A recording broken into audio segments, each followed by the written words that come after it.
পূর্বাচলের নতুন শহর প্রকল্পের ক্ষমতা অপব্যবহার করে প্লট নেওয়ার অভিযোগে সাবেক স্বৈরাচার প্রধানমন্ত্রী শেখ হাসিনা, বোন শেখ রেহানা এবং ভাগ্নি টিউলিপ সহ মোট ১৭ জনের বিরুদ্ধে দুর্নীতির মামলা হয়। সোমবার এই মামলার রায় ঘোষণা হবে এবং অভিযোগে প্রমাণ হলে ব্রিটিশ এমপি ও সাবেক সিটি মিনিস্টার টিউলিপ সিদ্দিকের সর্বোচ্চ ১০ বছর কারাদণ্ড হতে পারে বলে ধারণা করা হচ্ছে। ৪৩ বছর বয়সী টিউলিপের বিরুদ্ধে অভিযোগ রয়েছে তিনি তার মা, ভাই ও বোনকে শেখ হাসিনার প্রভাব ব্যবহার করে প্লট পাইয়ে দিয়েছেন।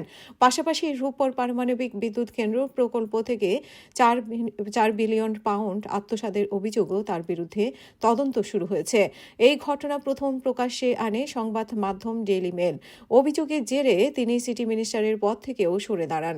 সংবাদ মাধ্যমটি রোববার এক প্রতিবেদনে জানিয়েছে, দুর্নীতির দায়ে যদি টিউলিপের বিরুদ্ধে অভিযোগ প্রমাণ হয় এবং তিনি দীর্ঘমেয়াদী সাজা পান, তবে ব্রিটিশ এমপি হিসেবে তার পদ ছাড়ার চাপ বাড়বে। গত ডিসেম্বরে রূপপুর প্রকল্পের দুর্নীতির অভিযোগ সামনে এলে একই ধরনের চাপের মুখে পড়েছিলেন তিনি, যদিও তখন মন্ত্রিত্ব ছাড়লেও এমপি পদ ধরে রাখতে পেরেছিলেন। টিউলিপ যুক্তরাষ্ট্রের হ্যামস্টেড অ্যান্ড হাইগেটের এমপি।